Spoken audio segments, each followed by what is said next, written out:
So the next is going to be on decoding glaucoma diagnostics, and I would like to invite the chairpersons, Dr. Anindya, Dr. Tanisha Ojha, and Dr. Vinay Gupta, please.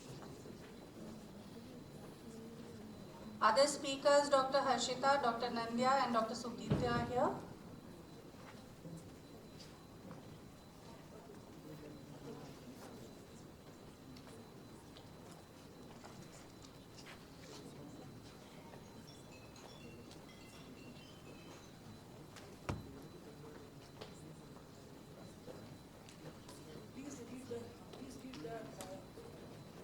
Introduction of this packet.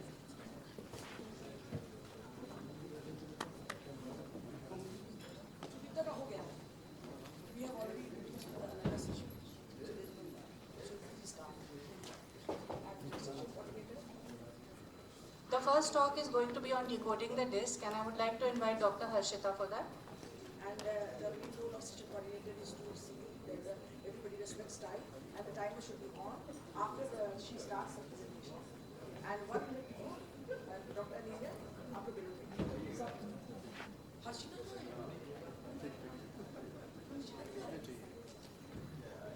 बुलाओ, उसका announcement हो रहा है.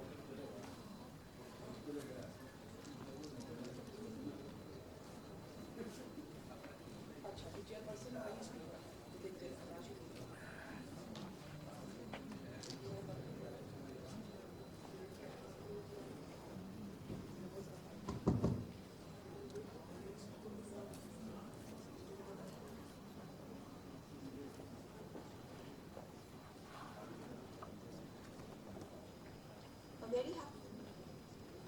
A very happy morning to all of you. I'm Dr. Harshita. I'm presenting on decoding this. So I would like to start with the 5 focal points which has to be considered for disc evaluation in glaucoma. A careful examination of disc parameters is very important in glaucoma, including the size of the disc, the size and shape of the disc, neuroretinal rim shape and the color, optic disc hemorrhages, and also the size and configuration of the retinal nerve fiber. It is very important to differentiate glaucomatous neuropathy from the non-glaucomatous optic neuropathy. The first one, I would like to go ahead with the optic disc size. So we need to observe the scleral ring. The optic disc examination may be very challenging at times. In Indian eyes, the optic disc size, average size which has been documented is 2.25 plus minus 0.51 millimeter square. So why it is important? Because at times a normal disc can be of a larger size, or a normal disc can be of a small size with no cut. So how do you measure it? On slit lamp examination, you have to reduce the size of the height of the, you have to use stereoscopically the non-contact lenses, and you have to reduce the height of the slit beam, and on the graticule you have to read what is the size in the dilated pupil. These are the lenses which we normally use to measure the optic disc size. It has to be corrected with which lens we are using. Now next is the size of the neuroretinal rim. So the neuroretinal rim is the most important parameter in glaucoma. The optic disc is vertically oval and the cup is horizontally oval. Now how is the ISNT rule followed? It is the rim width which determines it. The distance between the border of the disc and position of the blood vessel bending determines it.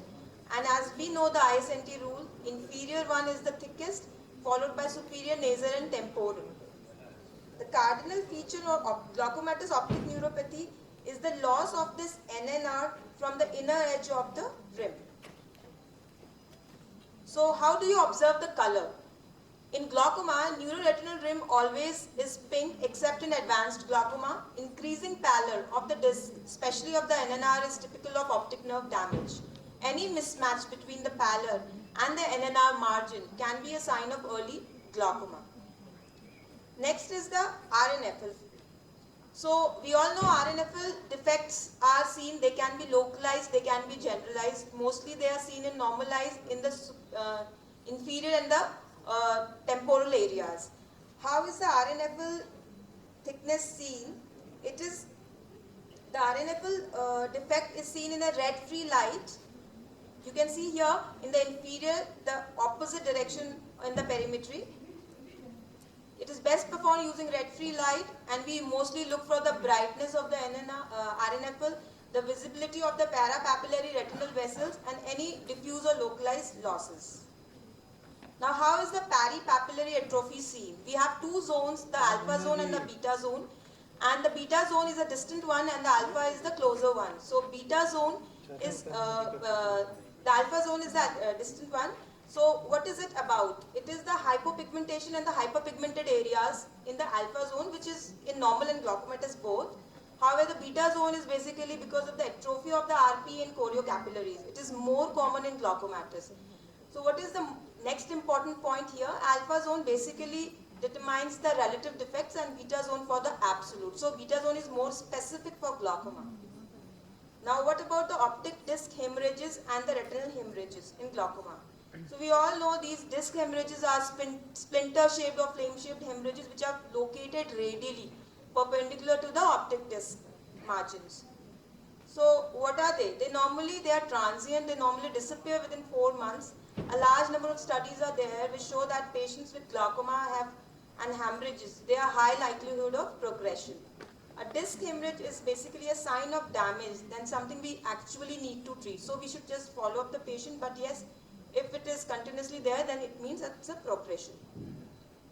So what is the conclusion is that it is very important for the early detection of glaucoma damage that we should do proper clinical examination of the disc. Apart from that, it is very necessary to rule out any non-glaucomatous optic neuropathy. Thank you. Hello. Thank you, Dr. Rachita. Beautifully pictorially depicted presentation, and thank you for keeping so much well within time. Now, I would like to ask Dr. Anindya. She will be presenting on the practice pearls in visual field interpretation. I know 8 minutes is very less for such a very, very vast topic, but I'm sure her guidance will help us. If the session in the other hall where the PG students are there, if that has gotten over, I would like the PG students to come, please, because now we start with topics which are actually relevant for their training. Thank you, Dr. Rasi. I think you are, rightly said. However, I'll keep it on time. I'll just, stop by 8 minutes. So, thank you everybody for giving me this opportunity to present this topic, practice pearls in visual field interpretation. So it's quite okay when we found one question that we have difficulty in finances. However, we want to start on glaucoma clinic. Which one to first? Is it OCT or Humphrey visual field or any visual field? Yes, I'm not saying that OCT is not required. It is very much required, especially for pre-perimetric glaucoma. However, most of the cases, it's actually the visual field which is required most. So whenever we are reading the visual field print, we must remember it's not a print, it's the print. It's what we want. So looking for the zone number 1, it's actually very specific, for the patient data and the test data. What exactly we want? Is this strategy? Is this that stimulation that we want forward? So that first we have to clarify. Then the zone 2 comes for the reliability. Without this, we are not supposed to read the print, otherwise it's of no use. So other zones are raw data, grayscale, total deviation plot, pattern deviation, and global indices, and glaucoma hemifield test. So I will be depicting few defects that is commonly noticed in visual field printout reading. So like if you are very confident, you can answer it, what is this? And if not, if you are hesitant, then you can just think in your mind and just cross-check what is this. So anyone wants to answer what is this defect? Okay, fine. So this is nasal step. So nasal depression at the 6 points, including the rim, that meets either the minimum criteria for field defect with abnormal PSD less than 5% and has no other temporal defect. I repeat, no other temporal defect, right? So what kind of visual field defect do you think? Well, it's early arcuate visual field loss in the nerve fiber bundle region extending incompletely from the blind spot to the nasal meridian. The defect is generally contiguous with either blind spot or nasal meridian and must include at least one abnormal location temporarily. So this is again, it's advanced arcuate visual field loss in the nerve fiber bundle region extending across the contiguous abnormal points, at least 6 points, P less than 0.5% from the blind spot to at least 1 point outside 15 degrees adjacent to the nasal meridian. Well, this is, you may guess, generalized reduction sensitivity. So this is diffuse visual field loss that includes all 4 quadrant. Please see that the defect is in all 4 quadrant. The GHT shows a general reduction of sensitivity, or the MD must show P less than 1% and PST must not show P less than 5% unless there is an enlarged blind spot. So can you guess this? Well, it's not central, however it's paracentral. It's paracentral defect, a relatively small visual field, abnormality, cluster of 3 contiguous horizontal or vertical, of which one point P should be less than 5% and another P should be less than 1%. In the nerve fiber bundle region, not contiguous with blind spot. See, arcuate scotoma is contiguous, but the paracentral scotoma should not be contiguous with blind spot or nasal meridian or superior or inferior edge. So this is, yes, so defect is in the center. So central defect within fovea, visual field loss that is predominantly in the macular region separate from an arcuate.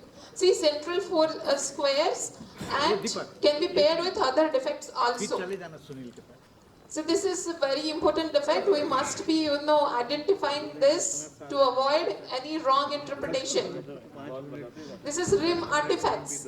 So on the 24-2, the outer edge rims points either superior or inferior horizontally with no point P less than 1% inside of the outer edge, not including blind spot. It's very important that not including blind spot on both total and pattern deviation.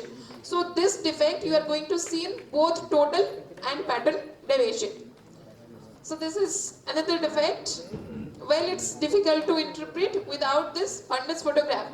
So one thing that we must remember, whenever we are interpreting visual field, before that we are supposed to see the optic nerve head and we should have the fundus photograph with us ready.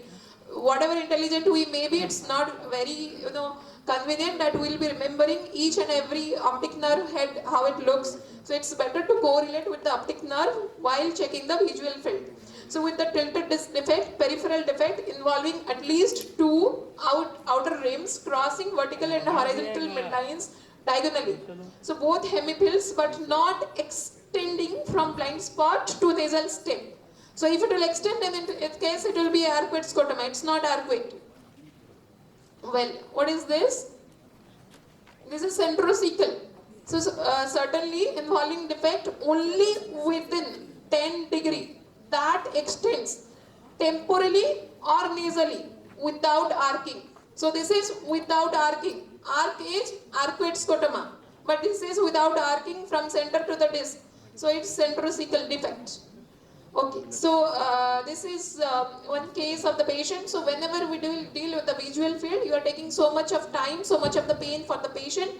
So we must explain to the patient what we are seeing. So in this case, we must explain that there is a possibility of accident if the patient can hit in the superior part, because the inferior field is okay. So the patient can walk properly.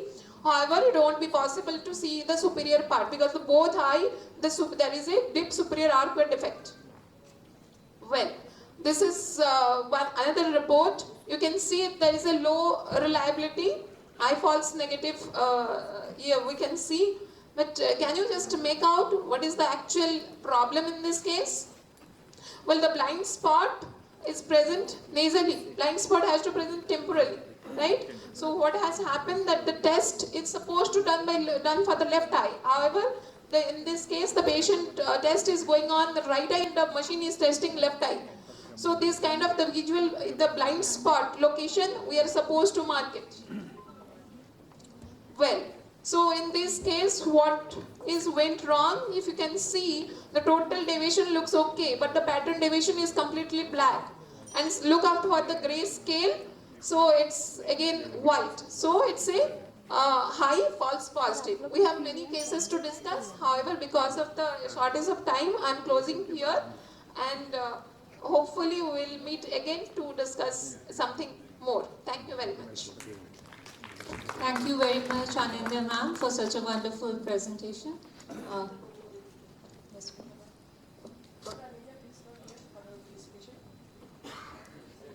I request Dr. Rajesh, please come and felicitate the speaker. Speaker Bharat.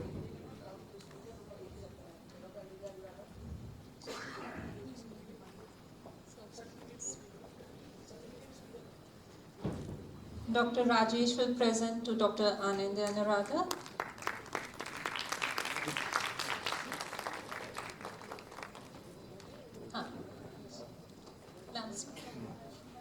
Ma'am, please receive.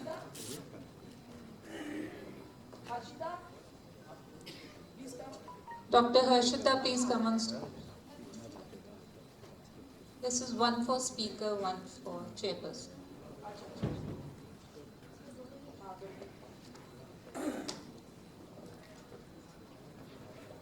Next man, Dr. क्या Thakur ji Harshita. अच्छा बाग है हमको देखने का वहाँ तक दिखे नहीं Thank you, Dr. Harshita. ये हो गया तुम्हें लोगों में सरल लगते हो ये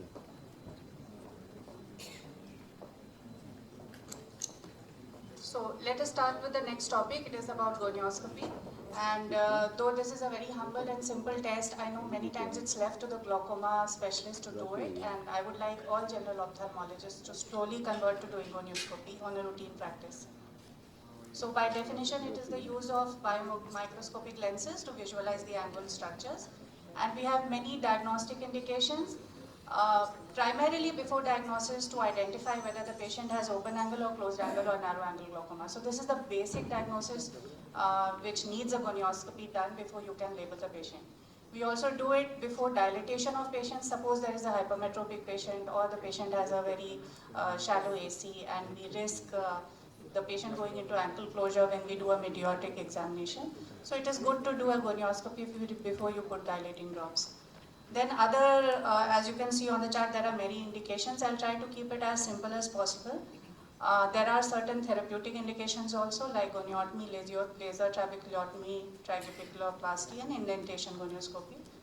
Now, apart from knowing when we have to do gonioscopy, it is important to know when not to do. So obviously if there is injury in the eye and you have surface corneal abrasions or defects, if you have beginnings of a keratitis and open globe injury, it is important not to do it immediately when a patient presents with concussion injury or a blunt trauma. If you increase the pressure on the globe and you are not able to see the fundus or you are not able to assess the anterior chamber, sometimes it can actually worsen the degree of injury in the eye. Early post-operative period gonioscopy is not done because it's a contact procedure and it always carries a risk of infection. Other than that, you may end up opening side ports or the main port and things like that when you press on the globe. In traumatic hyphema, there is no point unless the angles are cleared a bit, at least the hyphema has resolved and you're able to see the angle. And of course, if there is an infective condition in the eye. Now, when you want to buy a gonio lens, I would like to say a little bit on what type of gonio lens you should invest in when you are going to buy one. Personally, I feel you have single mirror, 2 mirror, 3 mirror and 4 mirror. Personally, I feel that a 2 mirror is very easy in the hands of a beginner. The reason being, you have a superior and an inferior angle mirror, and simultaneously without using your slit beam, just going up and down, you can see two angles very clearly. The other thing is you should go for a gonioscope which is lipped. So with the corneal surface, as you can see in this picture, it has a lip. So what happens is, it is very stable. With capillarity, the gonioscope gets stuck onto the ocular surface and it won't come out if the patient is squeezing the eye. So this type of gonio lens is best for the beginner. Other type of gonio lenses that you can have 2 mirror without the lip. You can have the 3 mirror ones and 4 mirror ones. Now 3 mirror gonioscope, which is the Goldman 3 mirror, one has to remember it is only one mirror which sees the angle. The other 2 are not for the angle. So this is not a very good lens to keep if you are wanting to do gonioscopy as a primary procedure for it. Yes, it does offer the benefits of seeing the pars plana and the equator. But actually, we have other instruments to see all that. So I personally don't prefer a 3 mirror. The other reason being that it is very bulky and heavy. So it is not very easy to do if you are not dexterous. It doesn't have a lip. So holding it in contact with the eye is not so easy. The other is the 4 mirror gonioscope, which is the Postman type or the Zeiss type. And this has 4 mirrors. All are for 4 angles. This is very easy if you have got the hang of it, because it has a handle to hold the mirror. It has 4 angles which you can see simultaneously, but you don't use a coupling fluid, so there is no capillarity. You are just keeping the lens in contact with the eye and it comes off very easily. Little bit the patient moves the eye and you cannot see anything. So this needs a certain learning curve before you can do it, but it is good in the hands of once you've mastered some amount of expertise, because there is no methyl cellulose being used, so the patient is also pretty comfortable after the gonioscopy has been done. Now how to proceed? There are certain things you need to do before gonioscopy is embarked upon. So you have to finish with refraction, anterior segment slit lamp exam. You should record your tonometry, because once you press with the gonioscope, there is some amount of aqueous outflow and the IOP recorded becomes less. The other thing is when you use a coupling fluid, then you don't get a very accurate tonometry. Central corneal thickness must be measured, because once you use a fluid, the corneal thickness increases as there is little bit of corneal edema. Of course, before any mydriasis. And take 10 seconds to counsel the patient that it is going to be painless even if something is going to touch the eye.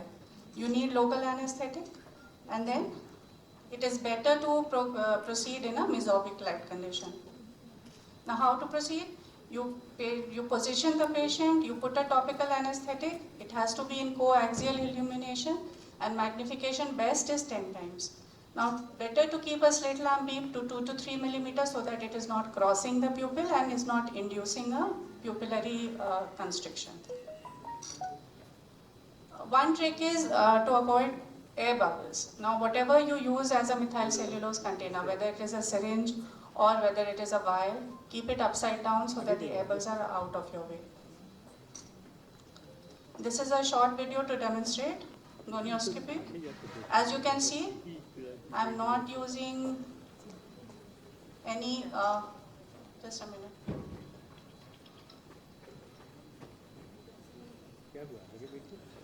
Not using any masks. We have driven COVID away from Jharkhand.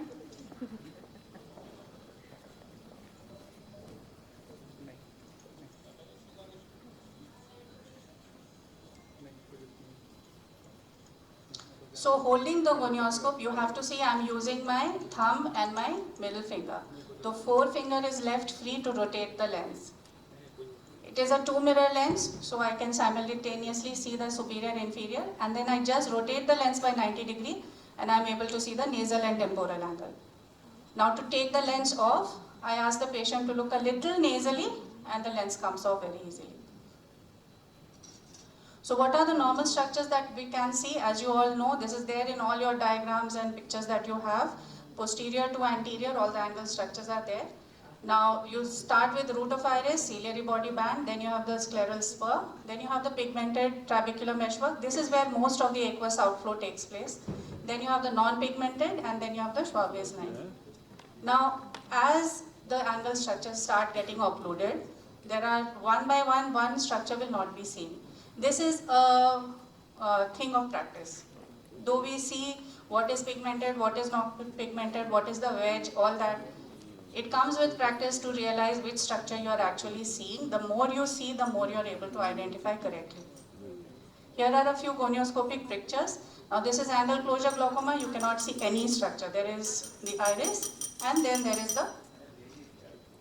This is a plateau iris. When we see the slit lamp, we feel that the angle is closed. But when we see the gonioscopy, it is open. This is iris process versus goniosynechia. Few peripheral anterior synechnias. Angle recession. Always do both eye because myopes have a wide ciliary body band. Sample easy line in pigmentary glaucoma. To check for ostium in trab. In angle neovascularization. To see the tube in a shunt. And to see haptics which are dislocated in the angle. In case of iris tumors, foreign bodies, and silicone oil, bubbles. And how to disinfect a gonio lens. Thank you. Thank you, Dr. Rasi. It's very nicely explained that which gonioscope to be purchased if you are purchasing for the first time. And thank you very much for the presentation. So I would like to invite Dr. Sudipta Ghosh for presenting optimizing OCT, managing suspects and pre-perimetric glaucoma. Dr. Sudipta Ghosh, please.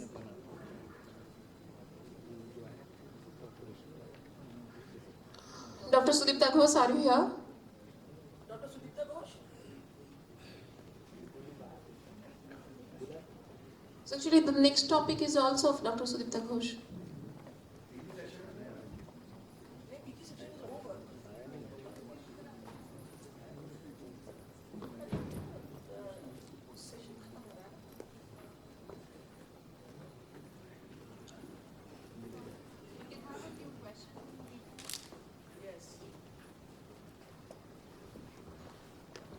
Any questions from the audience?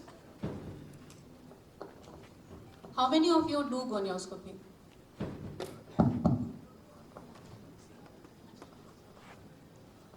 Sir, आप तो मत हाथ उठाइए. No, I'm asking the students and junior residents. Okay, so are you going to start after seeing a bit of the videos and things like that? Dr. Anindya, I had a question. How can we get a rim defect if you're doing a 24-2 fields?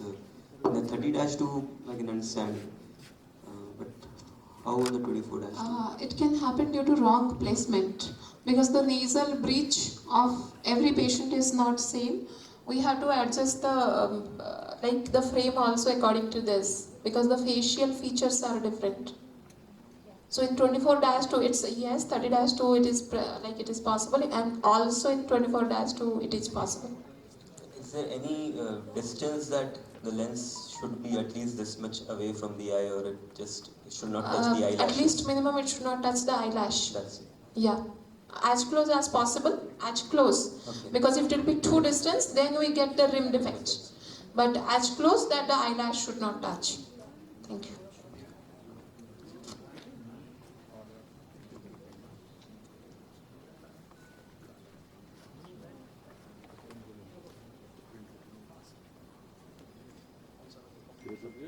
Start.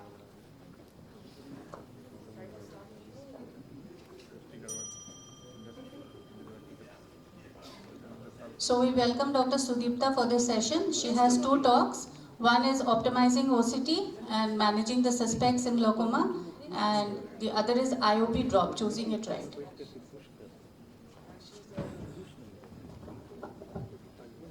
Veteran glaucoma surgeon. She has done medical glaucoma and surgical glaucoma fellowship from Sydney.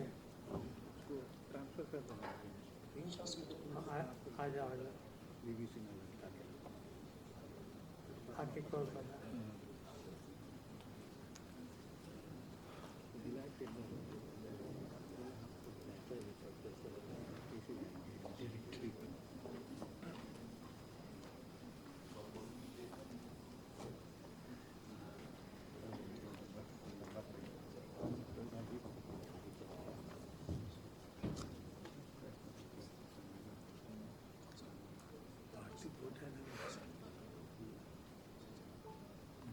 सब उसी मिलने का time देना पड़ता है,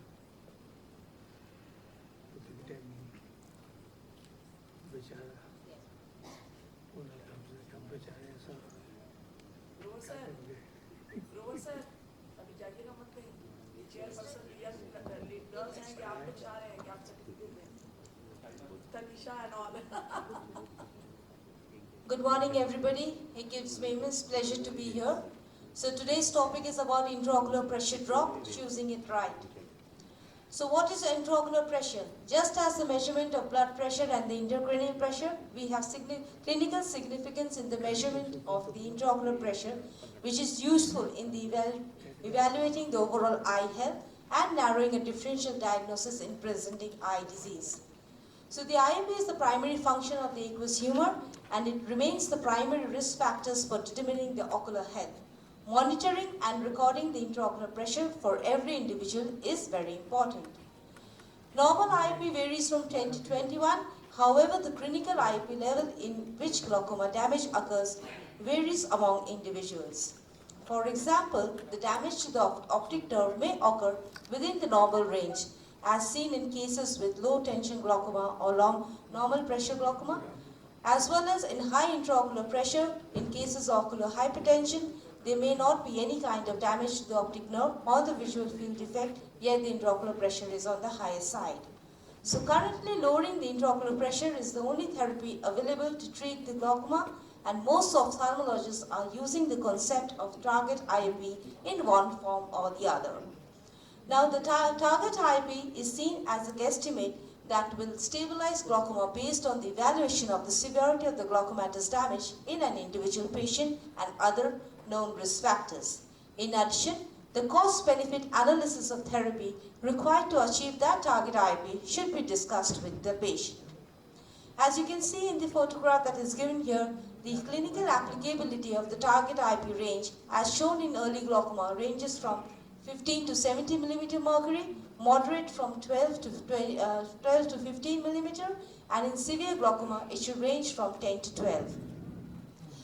Not coming to the direct definitions of the target IOP, but from the European Glaucoma Society stated that an estimate of mean IOP obtained with treatment that is expected to prevent further glaucomatous damage.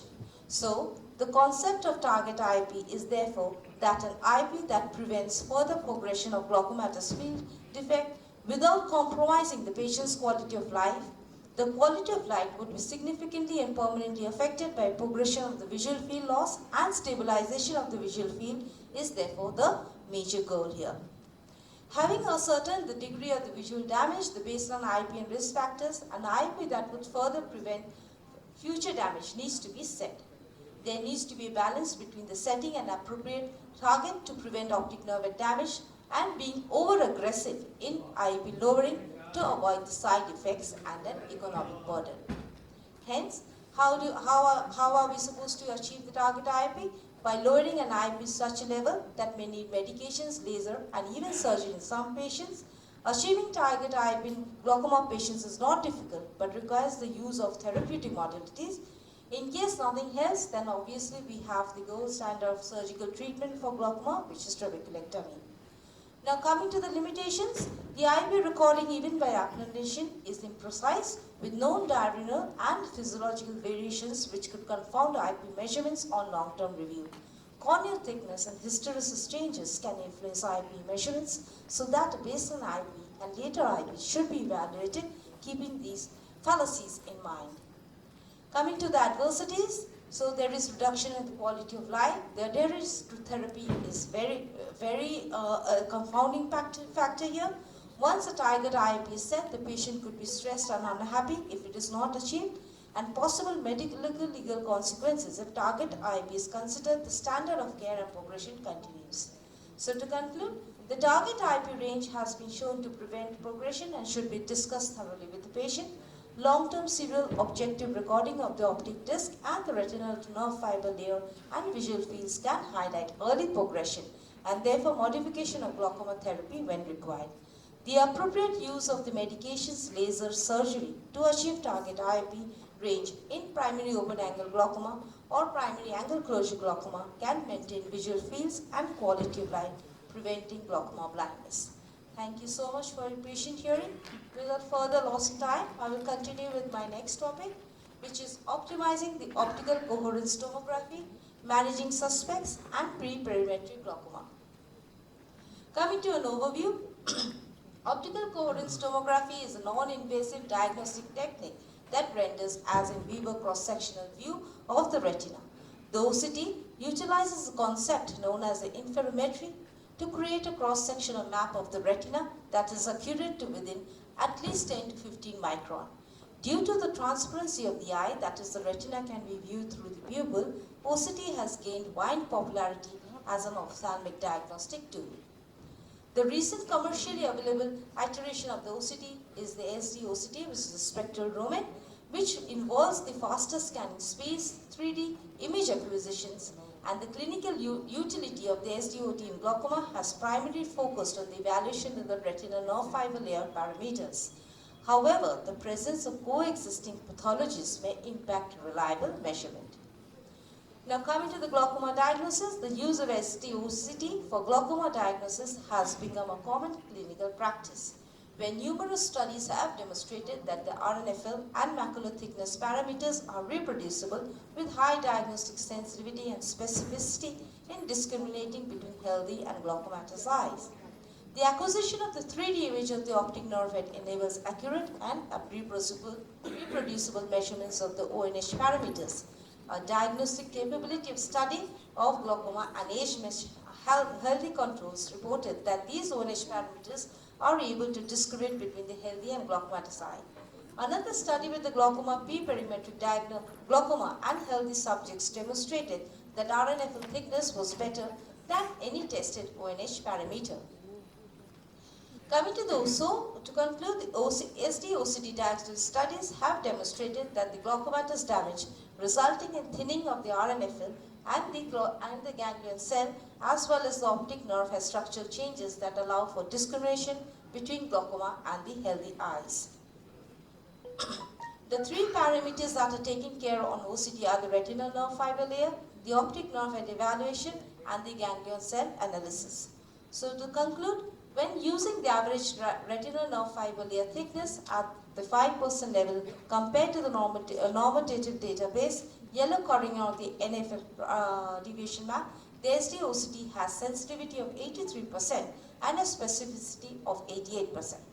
The optic nerve head parameters have also been found to have excellent ability to discriminate between normal eyes and eyes with even mild glaucoma. The parameters found to have the greatest diagnostic capability are the vertical rim thickness, the rim area, and vertical cup to disc ratio. These ONH parameters were found to be as good as RNFL thickness parameters in diagnosing glaucoma.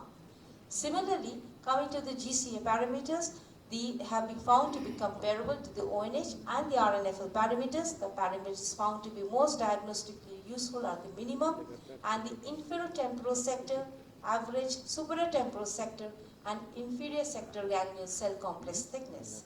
So, the SD-OCT is a powerful objective structural assessment tool that can greatly assist clinicians in diagnosing and managing glaucoma, especially in early disease when used in conjunction with the visual field testing and severe clinical examinations. Thank you so much.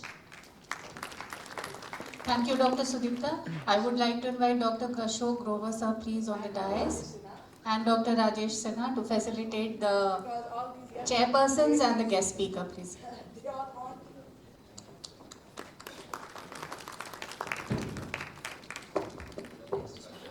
Dr. Tanisha Ojha.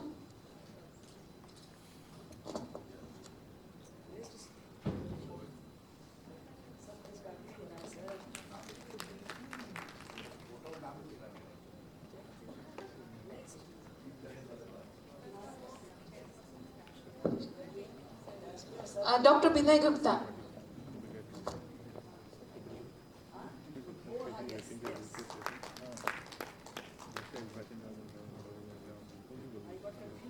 Dr. Sudipta Ghosh.